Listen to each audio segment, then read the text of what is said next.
hello, ladies and gentlemen. It is it's your boy. It's your boys. Yeah, Hoagie and Grinder. This is our September 26th show, 2025.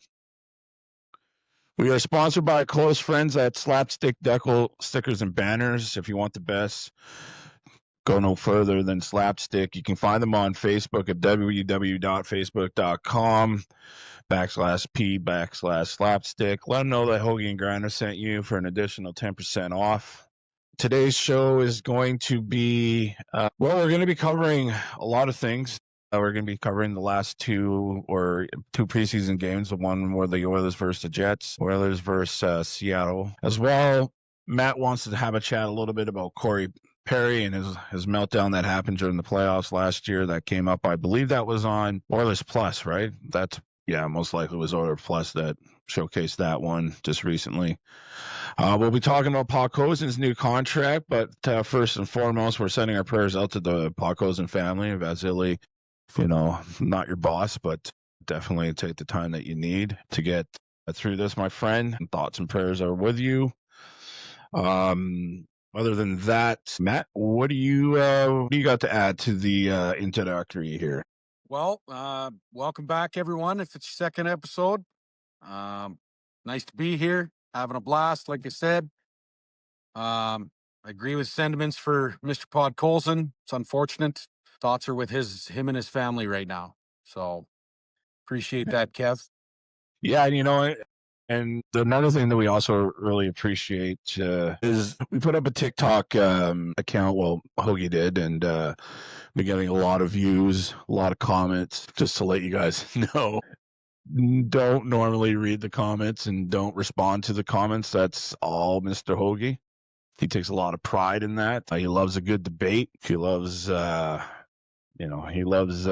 getting attacked and being able to attack back. So when you do see those responses come back, usually he's mad. I'm more kind of along the lines of just trying to create content and do the editing and do all the other stuff behind the scenes. And I think, like Matt would tell you, I don't know how to read, right? So, but Matt, it's pretty appreciative, regardless if it's good or bad. It's been got over 5,000 views. I think we're up to 20 followers. We'd love to see that keep climbing as we go along with these shows. We're going to try to get you guys more involved in the shows. And Matt, maybe you can kind of cover a little bit about what I mean by that. Yeah, all the engagement that happens on TikTok and our platforms will be answered by me. Like I say, Kev is the specialist when it comes to getting the content, editing the content. So, and please let's preface this. All that I say is in good fun. We want to have the debate with you guys. We want to laugh. That's the whole reason we're doing this. We want to have fun, and we appreciate any and all engagement, the reposts, the likes, the shares, everything. Let's keep this thing going so we can keep bringing you some more badass, funny Oilers and NHL content. Yeah, 100%. And, we are very biased. We are very passionate about our teams, as you will be about your teams. We're also passionate about some of the teams that we don't like. No, it doesn't, Kev. So, and you'll be passionate about us too, in the sense of like, we don't like your team, and that's fine. That's okay. We're not out here to, we're out here to have fun and, it's at the end of the day, it's a game, right? And we don't play it where we don't, and these are our opinions and you have your opinions and, we're obviously not the GMs. We're not the coaches. We're not the players themselves, although Matt has played the sport to a high level, but you're going to have your opinions and we're going to go back and forth or Matt's going to go back and forth with you guys and yeah, but just as long as we know this is all in good faith. All right, so let's get into the show here. I think the first thing we're going to be talking about here is the Oilers versus the Jets. I'm going to start off here with this one. This was Jonathan Taves, I guess, first game back. not regular season, but preseason. Didn't see much of him. He didn't register a point, not even a shot on goal. I believe it's going to take him some time, and rightfully so. He's been gone for a few years, but he is such an important piece to the Jets team. You want to talk about a player that you can put up there with the Crosbys when it comes to like not the accolades, but like more like the credentials. He's up there. He's won multiple Stanley Cups. He's won Olympic gold. He's won Worlds. He's won. I don't know if he ever won in the juniors, but he's been there. He's been to the dents many times. I always felt like the Jets was missing that deep leadership, and they got that with him. And I think they'll. They lost. Jesus, why is his name slipping my mind, brother? He went to the Hurricanes. I don't know. You don't know who he is? I can't. Not off the top of my head. No. Oh my God, I can't believe it. This is why Anyway. we're not. This is why we're GMs, right? So That's right. GMs pay people to know this stuff. Yeah, I can't pay anybody to know this stuff. yeah. But it's gonna blow. You're gonna feel stupid too when Nicholas Ehlers is the guy that went over there. Nick Ehlers. Yeah. Yeah. No. Nikolai I think Ehlers. Taves brings a much needed refresh to that dressing room. I mean, the Jets have been a good team for quite a few years, and they just can't seem to get over the hump. And I would agree. I think Taves is a good pickup. I really do. I think the Jets are going to be a good team this year as long as Hellebuck doesn't shit his diapers in the fucking playoffs again. Yeah, and I think Nicholas Ehlers. I mean, I'm just going off what Sportsnet said here. He just wanted a fresh start after spending his entire career with the Jets. And they didn't usually get past either the first or second round, but had he stayed though, with that leadership of Taves, could have been, man, Jesus. Anyways, but yeah, so he played his first game. Dude? He played his first game. I'll be honest with you, the guy that stood out the most for me with the Oilers versus Jets was Kobe Barlow. To me, he was a player that stood out the most. He was just everywhere. It only shows 1 point. He did. He only shows that he had 1 point in the first goal, but also he had about 5 shots on goal. And Elias Solomonson, being the other player with 4 shots on the net, was also noticeable last night, or that night. Oilers, on the other hand, it's funny because you and I were texting back and forth in the first period. And you came and you said to me, where you texted me saying that Noah Philp he didn't look good. And then after you sent that text, his game elevated. And once he got into the second period, you're right, he did elevate.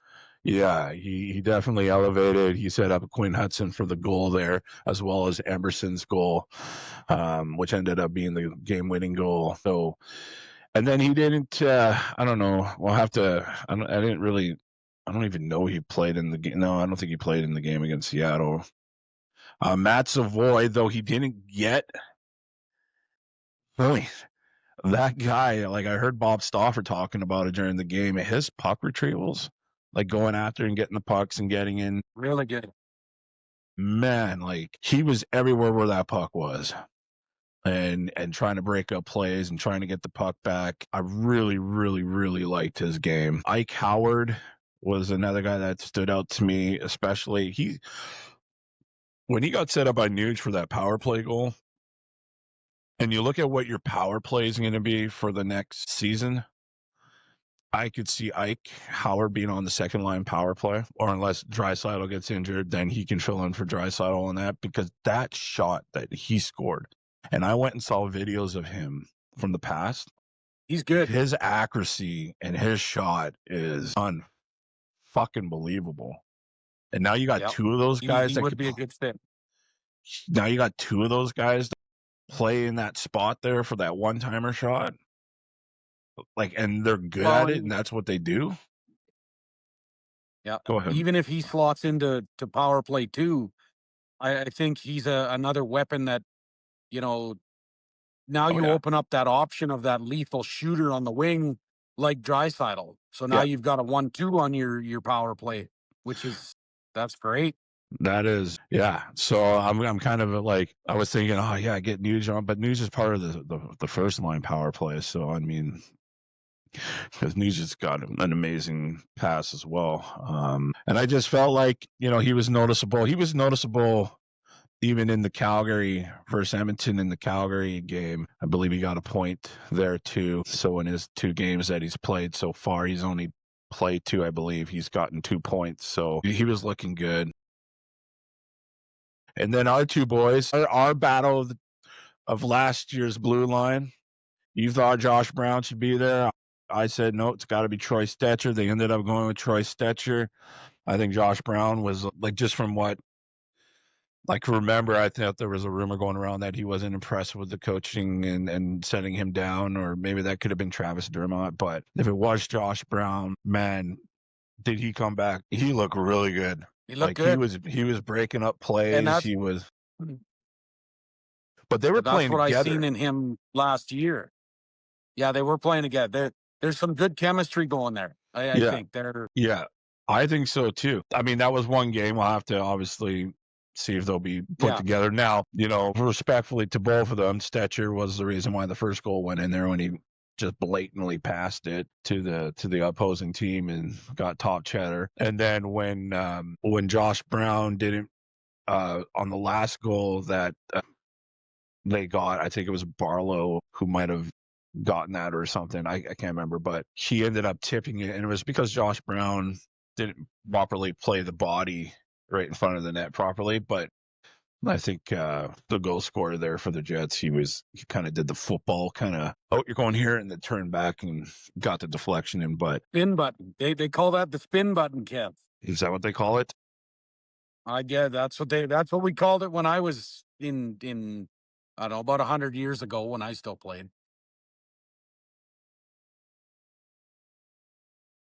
Yeah, so I was happy with how they were playing, and they were after the puck. They were everywhere where the puck be. Like they're, except for that one first stretch pass from Stetcher. Other than that, their first passes were pretty good. But the other 2 that really stepped out to me the most was Picard and Tompkins in that game.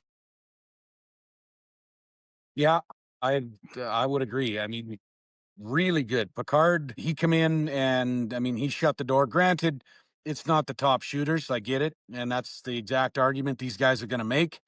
But they he looked had clean focused and shots ready. though.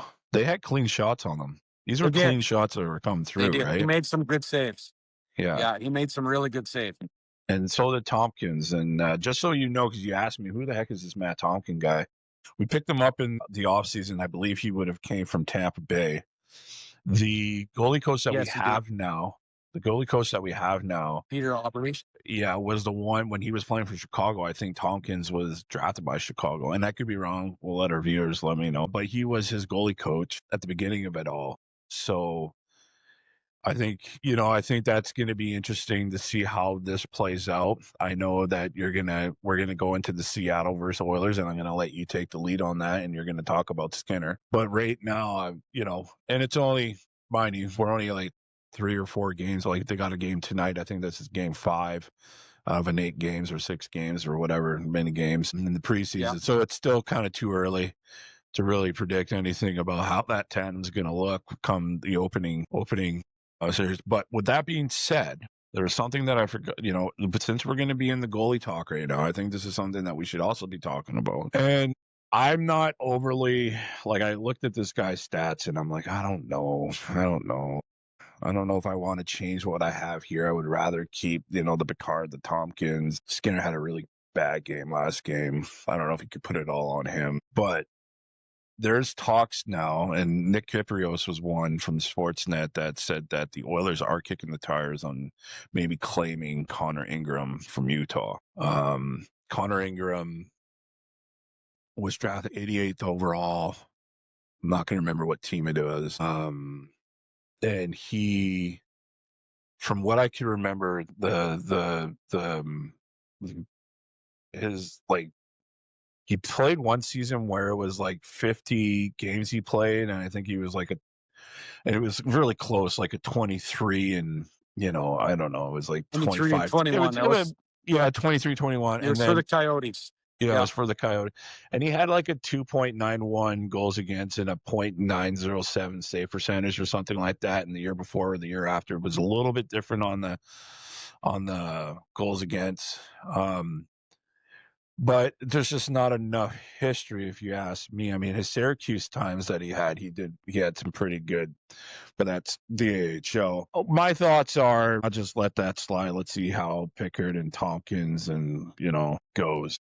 But you got your opinions as well. Yeah, I think maybe we run with what we have at this point. I mean, cap space too, right? You got to remember we got cap space, we got cap issues, and Yeah. if we need to move some pieces around, we really should save that money rather than because I don't think Connor Ingram is any improvement on what we have. That's kind of what I'm thinking too. I think it would be a lateral move. Yeah. So, but once again, I mean, if Nick Kipros is right and the others are kicking the tires and about it, and that's all it is kicking the tires. But if they end up going that direction, obviously they see something that we don't, and that's why they're in those positions. But go on with your Pickard and Tompkins recap on how you felt. Now, anybody and everybody watching this show right now, Matt is very in tune to the defensive side. That's what he played when he played hockey, as well as goaltending. So I always like to pick his brain when it comes to the goaltending here. So, yeah, go ahead, Matt. Let us know what you thought about Picard and Tompkins in that game. Well, Picard looked a lot more dialed in. He was focused. He was good. He actually had he played the rest of the game. When he got switched out for Tompkins, he actually had no goals against. He only had 8 shots against, but he let in nothing. No, he let in the first goal. No, he didn't. No, not according to the box score that I looked at. He has a 100 save percentage, Kev. Okay, I'll double check that, but go ahead. He played 33 minutes of that game, and Tompkins come in and played the last 26 and change, and Tompkins had an 867 goals against average. I mean, he looked solid, but he wasn't. Yeah, you are right. I mean, Pickard looked better. Yeah, you are right. So, opinion. I thought Tompkins came in right at the second period or the third period, but you're telling me he was part of the third or part of the second period. Okay. Yeah. Okay. Yeah. No, I mean, Tompkins looks good. Granted, new team, new defensive structure in front of him, playing with, all new players. And so I get it. I mean, he's obviously good enough to be in the conversation. But to me, Calvin Pickard looked dialed in. He made some really good saves off some deflections and some scramble plays. I mean, he's giving himself a shot. I'm not. Yeah. And if you now that I see everything here, Barlow's goal and Miller's goal wasn't straight in; they were deflected in. Yeah. So Yeah, I mean, Tompkins had almost no chance on both of them. yeah, So it's not like he had a bad game. He played very well. yeah, I thought so too. There was a couple times where the puck was out in front and he would like steal the show or he would glove hand. Like I thought he did pretty well. Yeah, I think so. I think he's serviceable. If we face an injury and have to call someone up, he's good. I think he'll be okay. I'd be confident with that one. So far. I mean, we'll see how the rest of the preseason go. Listen, ladies and gentlemen, you are listening to the Hoagie and Griner show here for the September 26, 2025 edition. We are sponsored by the great and powerful Slapstick Decal stickers and banners. If you want best of the best, go to the Facebook site at www.facebook.com/p/slapstick. Let them know that Hoagie and Griner sent you, and you will receive an additional 10% off. We're going to go right into the Seattle versus the Oilers. Ladies and gentlemen, over on the other side of this camera is the great and powerful Hoagie. He is a Skinner lover. He loves Skinner. And I know that what he's probably going to say to a lot of you is going to probably hurt some of your feelings. But we're going to definitely start off with this one here. To me, I'll let you know how I feel. Probably isn't going to be the same lines of Hoagie. Well, that's what makes this interesting. So, Hoagie, take it off. Let's hear it. Let's hear how you feel about Skinner after one preseason game, which means Stanley Cup's gone. After one preseason game, Stuart Skinner is not in my good books again. Now, the goal number 1 and goal number 3 were not really Stuart Skinner's fault. Okay. Wow. Okay. Now, hang on, Kev. Hang on. We're gonna get I there. thought you were I'll gonna get bury back to him goal 1 completely. and goal 3. I'll Okay. get to goal 1 and goal 3. No, Skinner didn't have a good game. But he's also lost some weight. His movements will be different. He has a brand new goalie coach. Yeah. I'm going to give him the benefit of the doubt. I know last year I shit on Stuart Skinner a lot because, well, frankly, he fucking deserved it. Now, changing systems, and I mean, it's the first game he's played. It's the first intensity of the year. You got to shake off some rust. His movements will be different now that he's lighter. And like I say, the goalie coach, I'm sure, is changing some things. And so I'm not going to completely shit on him yet. I'm not, because I want him to be the guy to get us over the finish line. Much as he pisses me off and gives me gray hair and bald, fucking losing my hair because of this shit, it's still early. It's still preseason. Yeah. He didn't have a good game, though. I want to put that out there. He did not fucking play well. Now, back to goals 1 and 3. Actually, you know what, Kev? We'll get back to that. Go ahead. You tell me what you thought of Skinner on Seattle. I'm along the same lines. I'm along the same lines as you. You know, he didn't have the best of the best, right? But I mean, it's game 1 of a fucking preseason for him, right? And like you said, there's different systems. You know, it's also like he did lose weight, and he's trying to find his game within his movements and whatnot. He's playing against a team that he doesn't know at all, like his own players during practices. So it's definitely different. And just looking down here, he had a .833 save percentage with 3 goals against. And then of course there was an empty netter that he wasn't a part of. But like I told you before in the last episode, I'm not giving up on Skinner. I think Skinner has the opportunity to figure this out, and I believe that he's smart enough too. I still think as of right now, he's still part of the plan, as he should be. And you were right about there were 2 goals there where it was like, the last goal definitely isn't on him because they pulled the goaltender. Obviously.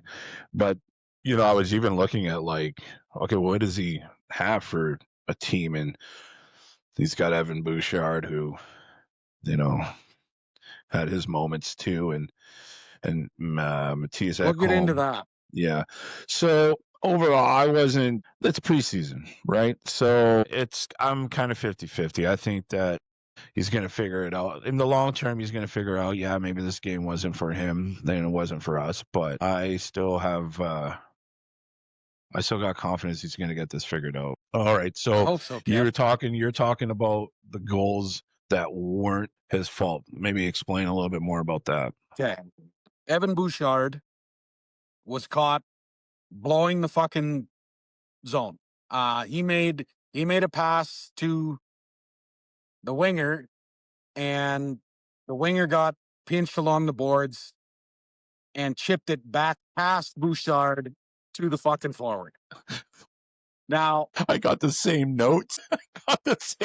Exactly. So now, as a former defenseman, you are taught in I don't know, novice or U8 or whatever they call it in your part of the fucking country. Always ensure you are not blowing the zone and you're the last fucking man back. Always. Never let a fucking defender behind you. This is like second grade type fucking bullshit that he's getting paid $10.5 million fucking dollars to do on a nightly basis. This is the shit we were talking about in the first fucking episode. He's making $10.5 million a year. He's being paid like a real NHL fucking defenseman. So he needs to start fucking acting like it. And this isn't promising. Yeah. Now, goal number 3 plays behind the net to Stuart Skinner's right. There's a 2 versus 2 battle. I don't know who was in the fucking battle. Evan Bouchard is standing on the fucking goal line facing that fucking that kind of dog pile in the corner. Yeah. What happens? Puck squirts out, gets by him, hits an open Kraken player in the fucking slot. Dekes out Stuart Skinner out of it. His jock is in the fucking rafters, and it's a fucking goal. Again, either engage the fucking pile, make a fucking decision. Engage the fucking pile and get the puck, or tie the fucking man up in front of the net. This is basic fucking defense. And he's terrible at it. He's fucking terrible. I don't care what anybody in the fucking comments says. You can come at me. Evan Bouchard is fucking shit. Shit, Kevin. Okay, next topic. I'm fucking wound up again. You might need a Midol. Fuck him. Fuck him. Him and his fucking Simpsons character looking fucking face. Fuck, he's terrible. Oh, Just man. Well, he's never coming on the show. $10.5 million to stand there and look at the fucking puck. $10.5 million. I could stand there and look at the puck for $5 million and clear us up some cap space. Son of a bitch. Unreal, Kevin. Fuck your.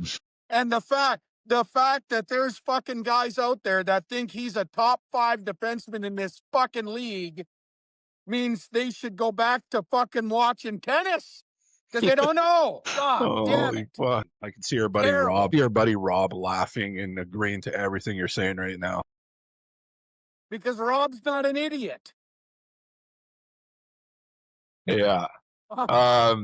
Yeah, I have the same notes on here by my guy. And there was another Bouchard slip again in front of the net where he gave it up to the guy in the net. And Skinner actually saved that one. You remember seeing that one? Passed it out right in front. And then Skinner's by himself. I did, and I didn't write it down. Skinner was all by himself. Me at that time, and I didn't write it on my notes. I remember that. And Skinner saved it. Jesus, Bouchard, man. You got fucking. I'll say this about Bouchard, Kev. It's nice to see him rounding into playoff form already. Useless asshole. Although Bouchard, did you see the one where he did set up Clattenburg in the first period? It was a decent chance to open the game in the first period. Well, okay, so now I give Evan Bouchard a lot of hate. You do. And it is deserved. But I will give credit where credit is due. He made an unreal pass to fucking Andrew Mangiapane for the goal. Oh yeah. He did. Yeah. No, I did. And then, he also set up Clattenburg, but it's just some of the mistakes he makes. He needs to really, that are kind of falling. I think what you're saying is some of the mistakes he was doing last year, you're starting to see again in the first preseason game, and that's something that he needs to focus on. He needs to clean up his defensive play. Yeah. And like I said, it's the first preseason game, and seeing you round up, getting this worked up after his first preseason game. I can't wait for halfway through the season when we have to have a chat about him, and it's maybe not going the way that you like it. Fuck, it's just going to be a whole episode of you just ranting about Bouchard, like it would have been last year. I'm okay with that. I could do a whole episode about fucking Bouchard. What did you say? He has a face that only the Simpsons would love? What did you say? No, he looks like a fucking Simpsons character, man. His eyes are too close together. Holy fuck. Where one's close and the other one's running away. I'm sure he's a nice enough guy, but he looks like a fucking Simpsons character. Now, remember, ladies and gentlemen, we are avid Oilers fans, and we love our Oilers, but there's maybe some players on there that Hoagie is... Thanks for playing for us, but, he's going to let you know how he feels. I think the other thing, too, that you wanted to bring up, and I did too, but I also have to keep reminding myself, this is just a preseason game. Now, how this particular play that we're going to talk about right now were to happen in the Stanley Cup Finals, you and I probably would have lost our marbles on it, but it was the one where Ekholm didn't pass to McDavid. Oh, my God. Yes. Ekholm waving off Connor McDavid was not on my 25-26 bingo card. It was not. I mean, Matthias Ekholm is a fine defenseman. Yeah. But that's like, me playing basketball with LeBron and going, no, I got this. Don't worry about it.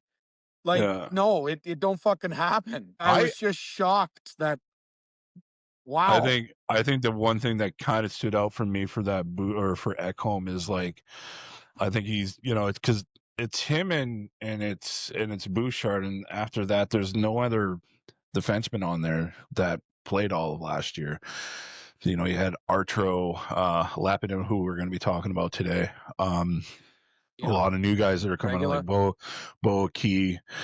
I think I was, because I saw a lot of like Ekholm. There was not a lot, but I mean there was more than he normally does, where he jumps into the play, and I think he's trying to like teach these kids like it's okay to jump into the play. That's our style of game. Just knowing when to do it and like having the right mindset to jump in on a play, and I think that's what he was kind of showing. But that particular play, did you say he waved them off? He waved like go away, or I didn't see that. No, he did. It's called waving him off when you're when you're you have a pass open and you wave him off like, no, I'm going to take this myself.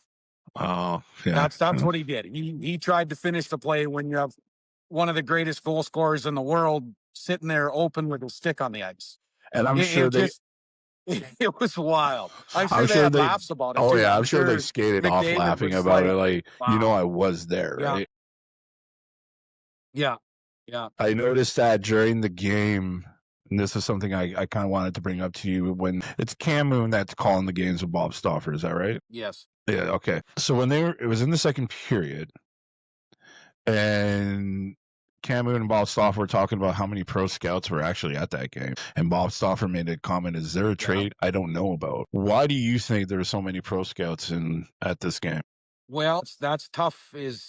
Stauffer is, I guess you'd consider him an insider. He's been an insider since, I don't know, Gretzky was flying around on the jet with Peter Pocklington. I mean, clearly he knows who's around the league. I mean, there's probably a lot of scouts at that game because I believe Seattle had a lot of younger players playing. Right. And Seattle's probably more so open to a trade right now than we are. But that's not to say that, the Oilers, if shit starts going sideways, like we talked about in the last episode, if they're reeling at American Thanksgiving, I'm sure they're going to want to start offering up prospects and such to, maybe right the ship if it happens. Right. So these guys are just kind of doing their homework, I think. Yeah. Well, and then and when they mentioned that, right, and then at the end of the game, I went in there and, to see where people were at with like goals, shots on net. And the one that stood out most to me was Shane Wright didn't have a goal, not a point, not a shot on net. Hell, I don't even know if he was on the ice half the time, but I kind of he played 18-22. Yep. Did he? I'm wondering. Yeah. I'm wondering if I'm kind of leaning towards you that maybe it's something more on the Seattle side than it really was on the Oilers side. Although I'm going to go. This is a good segue to go into our buddy Arturo Lapidem. So, who is a left shot defenseman. He's going to have a hell of a time trying to crack our lineup because we're so heavy on the left hand side. But he is a undrafted hockey player. He's out of Finland. He's out of a town called Manta, Finland. He plays in a Division II. I'm not sure what it's called, but Liga or something like that. He was working in a factory and found out that he had been offered a contract for the Edmonton Oilers for 1 year. And I really liked his game in the 2 games that he played. I'm hard on the puck. He played well. Getting the pucks out, breaking up the play. So I digged a little deeper into him. He's played only in the IHF for nationals at a World Cup. I think the last one that they just had is the one that he played in, where it's probably where they got to watch him play. I told you that he reminds me of 2 people, and he reminds me of Stan Bowman and Artemi Panarin. Artemi Panarin was also undrafted, and he was one of those players where Stan Bowman's team found out about. It's like something out of a movie, right? And he comes and plays and has been an unbelievable hockey player. And that's what Stan Bowman's team, his team does. They go and find players that are within the system, that are outside the system. They have a good, amazing track record with players that they brought into Chicago, Artemi Panarin being the top one. And now so if they're saying, well, somebody's saying that he's not going to crack the Oilers, but the Oilers like what they see. Most likely will go to get a contract with the AHL Bakersfield, make about 80,000 a year. But, it's 2 games, and it was back-to-back games that he played, so he played with 2 different, lines out there. I really enjoyed watching him play, and I hope that he's kind of like the diamond in the rough because, like I said, he played a good game. He played 2 good games. He did. I really like his game. I think he's solid defensively. Good positioning on the ice. Which, okay, speaking of positioning, I was watching another podcast group the other day, and I'm not going to name them, Yeah. but these guys were they were breaking down the Seattle game, and they talked about Leppinen, and they were getting all over his defensive positioning on the ice. Right. Now, these are the same fucking clowns that will not get off Evan Bouchard's dick. So it tells me they don't know fuck all about defense. Anyway, had to put that in there. I like Leppinen. I think there's a spot for him in the AHL, and I think he could develop into one of our future blue liners. I really do. I think I do the too, skills are there. and you're talking about positioning. He's going from a national ice rink to the NHL ice rink, and I think that he did the best that he could with the time span of what he had to learn as quickly as he can, right? So that's all going to come as long as he just Absolutely goes down there, and I see at the end of the day, everybody that's watching, I see potential with this kid. That's my opinion, and I like this stuff. Now, as much as I want to talk about Seattle or about our team, I'm going to talk about Seattle. But before we do that, ladies and gentlemen, you are watching the Hoagie and Grinder podcast show here. My name is Grinder. On the other hand is the Hogemeister. We are sponsored by our friends over at Slapstick Decals, Stickers, and Banners. If you want the best of the best, go onto their Facebook page, www.facebook.com/p/slapstick. Let them know that Hoagie and Grinder sent you for an additional 10% off. Now, Matt, I know this is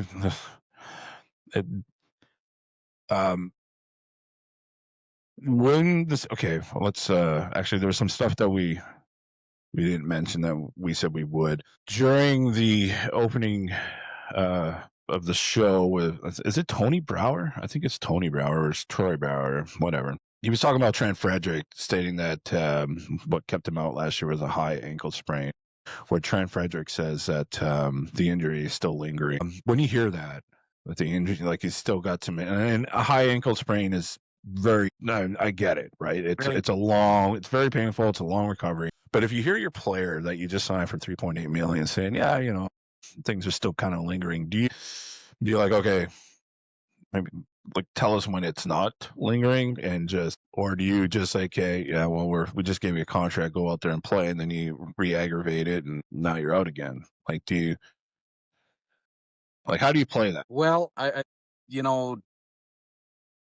can't help but wonder if he wasn't being fully honest. Yeah, being fully honest when him and his agent were talking to the team. If he was signed to a 1-year deal, whatever. Go out, try it, don't, whatever. But the fact that we've got this guy for 8 years now, it's worrisome. And that's just his injury, right? Like the way that Trent Frederick plays, healthy, he's worth the money that we gave him. Great. But are you healthy? Great. Yeah. That's the question. Well, that's the thing, right?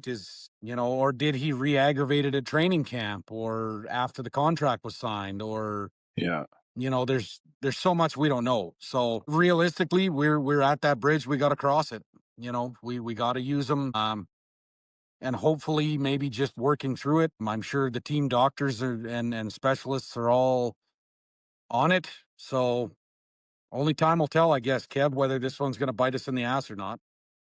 Yeah. Yeah, you're absolutely right. And the other thing too that we wanted to talk about was how, now I'm going to tell the fans how I say his name. I heard the show. Apparently David said to Bob and to Cam that the last name is pronounced as Tomasic. Matt says it's what? Tomashek. Tomasek. Okay, it could be that. Yes. I thought you said Tomasek. Okay. No, it's not. I know it's not Tomasek. Yeah. Okay. As long as everybody knows Tomasek. that it's not. Okay, I think you're right. Actually, now that you say it that way, but you know what? We'll see next game. Let's see. Yeah. The him and Mangiapane. I remember seeing one where he set Mangiapane up really nice, but he hit the post. Yeah. It's too soon to say, Well, but I don't think he's. I think he's doing all right. he was around it all night, man. He looked good. Yeah. Had some chances. His puck retrieval really impressed me. Like very, very much remind me of a Zach Hyman. Not scared to get in there, not scared to bang around. Yes, definitely. I think he's hopefully he's going to be a good addition for us if he keeps that up. And I believe That's what we need. Yeah, he is also another one that's undrafted. Just so you know. So that's what Bowman's team has always been known to do, is kind of get those players that are below the radar, right, and end up being something nice in the future. But yeah, he looked good. Mangiapane's nice little shot there from from Bouchard, like you mentioned. Mangiapane didn't look too bad. It's so weird to see somebody skating around with 88. And that's, because anytime I think of 88, it's Lindros. And Curtis Lazar did look good too. I like how he was good in the circle as well. He didn't play too bad. But let's go into Seattle here. Man, Joey Decor, that's a good goaltender, man. Like he did good and he played the puck pretty damn good too. Like he kind of looked a few times. He looked like Mike Smith out there, like trying to pass the puck up to his defenseman. Easy. I'm just saying, like he just from the two passes that he did, or the few passes that he did, he didn't cough him up, so he didn't look too bad. But he was the better goalie out of. Well, they changed their goalie though, didn't they? Absolutely. They changed their goalie in the third period, or third period. Yeah. But anyways, other than that, Logan Morrison and Ben Myers. Morrison with 2 points, 3 shots, and then Ben with 2 points with 2 shots on goal. They really stood out to me for the guys on the Seattle team. Listen, guys, we're getting down to the last 2 parts of our show here, which is going to work out perfect here for us. Let's get into the Podkolzin new contract. I was really happy that we ended up. I think he earned it. He earned that. He was close to a $2 million raise. He was making $1 million this year, and then next year he'll be making $2.95 million. He's like I told you before, like I told you last year, he's the first one on the ice during practice, the last one off the ice. He has really, really good work ethic. He creates a lot of room for Draisaitl, and Draisaitl has said that as well. Draisaitl really likes him a lot. So 2.95 for 3 years. So now we got him for another 4 years, and he's tough as nails, man. Remember what he did to Lazan over in Nashville, and he tattooed him and fucking got him bleeding. Like he is. Remember, I don't know if it's much happening now, but remember when people say, these like Semin was bad for it, like get that Russian attitude where last one in practice, first one off the ice, and only played when he wanted to play. And then you got a guy like Podkolzin who is like virtually the opposite. He'll put in the work. He'll gain your respect out of his work ethic. And he said this year, he's like, I do have an offensive side to my game. I want to be able to show more of that this year. And I think he will. He was 8th or 9th overall pick with Vancouver, or it might even be higher than that. It might be higher than that. Maybe it was 6. So I'm not sure. But he was a high pick for the Vancouver Canucks in their draft year. When they drafted him, he was the first pick for them. And we got him for a bag of pucks. Like almost nothing. Yeah, so I'm like very happy. I think we won that one. What are your thoughts on that contract? I think it's a good contract. I think the price was right for what he's showing us, and I mean, if he keeps it up, he's going to earn another raise, and rightfully so. He doesn't need to show that offensive side when you're playing along guys like Draisaitl. Yeah, but it will be nice if he does show a little more of it. No, I think that's one of our better signings in the last few years, Kev. I think he's great. Yeah, I do too. And like I said, our thoughts and prayers go out to him. The guy gets the contract extension one day, and then the next day his dad passes on. So our thoughts and prayers are to you, Mr. Podkolzin, and your family. Yeah. The last thing we're going to be talking about, ladies and gentlemen, is the Corey Perry meltdown that happened during the Stanley Cup Finals. I saw the video. I saw one video. Somebody told me there's a longer video. I think Matt probably heard both of them. I didn't. I didn't really put a lot of thought into it. He's no longer with us, but I think it opens up to allowing us to kind of realize there's that kind of leadership that we lost, and when we lost Corey Perry to signing over in LA, who now has suffered an injury, and I think he's going to be out for about 6 to 8 weeks. So we might have dodged a bullet there. But yeah, the floor is yours. You let us know how you felt about that, and yeah. Well, I liked Corey Perry when we signed him. I know playing against Corey Perry, couldn't stand the guy. But when the worm is on your team, it's no different than Brad Marchand. You hate him until he slaps on one of your jerseys. And Corey Perry, the guy's been around. Let's face it. He's almost the same age as me, for fuck's sakes. And to still be playing in the NHL, you got to know what the hell you're doing. And him unleashing that little rant, having played in high level dressing rooms, you need guys like that to refocus and remotivate the room and, check the headspace that the people are in if they're not focused. And I don't know if Connor and Leon are those guys. It's going to be interesting who will step up and Connor can be fill that role, I guess. Sorry to cut you off, but Connor is that guy, because remember, he did it in the first time when they went to the Stanley Cup Finals. He told everybody to dial in. Yeah, but it was a different tone with Connor. It was at the end of the game with Connor. From the looks of that clip, I think it was the second it was one of the intermissions when he was trying to refocus the dressing room during a game. And that will bring with it a different context than end of the game stuff, right?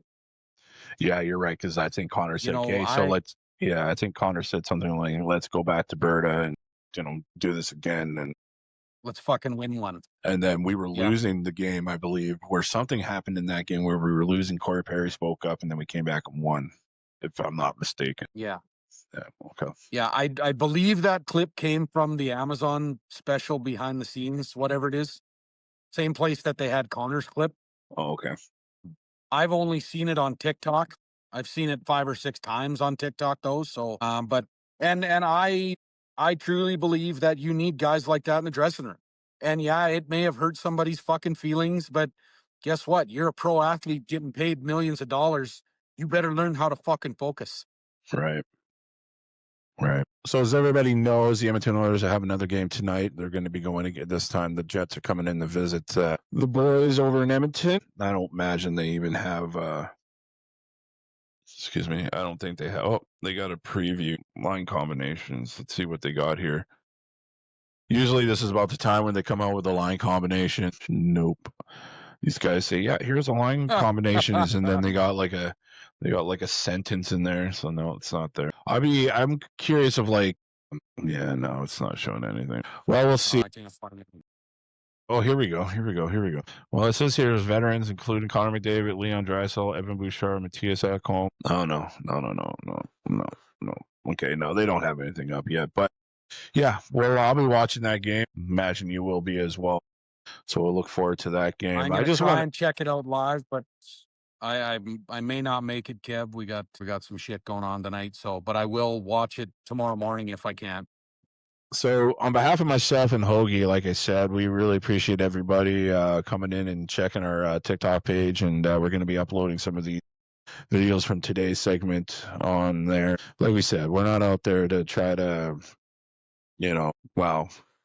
unless it's Matt, or sometimes he likes to ruffle feathers. I'm sure he's going to put up his Bouchard comments he made today. But at the end of the day, that'll be the first one going up. But at the end of the day, we appreciate everybody jumping on there and giving us the support, good or bad, nice comments, telling us we're tools. It is what it is. But let's keep doing that. Our next episode we're going to be doing a filler in for the next 2 weeks. Our good boy over there, Hoagie, is going to Mexico for 2 weeks here. So it's all going to be straight audio. Most likely won't be any upload from that episode going on to TikTok, but just be ready. We are watching everything so that when he does come back, and which sucks. I know he's not going to be there for opening game, but hopefully you get to watch that game, Matt, while you're gone. Matt, your timing for Mexico trip can be the worst when it comes to the show. Well, hey, But buddy, when Mrs. Hoogie says we're going, we're going. So yeah, no, and you deserve it too. You've been working really hard and everything like that, and you got like you said, you've been having candles burning on both ends for quite some time now. I might even actually, it's unannounced right now. Maybe I do the show by myself, and I'll make comments, and then I can upload it. Maybe I'll get Rob on it. Our good boy Rob from the owner of Slapstick, a good friend of ours for quite some time. Jesus, that's got to be over 30 years now. getting close. Yeah, it's up there. But either way, thank you very much for tuning in on the show today. Until next time, I don't know. I don't have anything to keep your stick on the ice. That's pretty much. But thanks for tuning in. You're not fucking red green. You're not red green. Stop it. Yeah. Thanks for tuning in, everybody. I'm Matt Steele.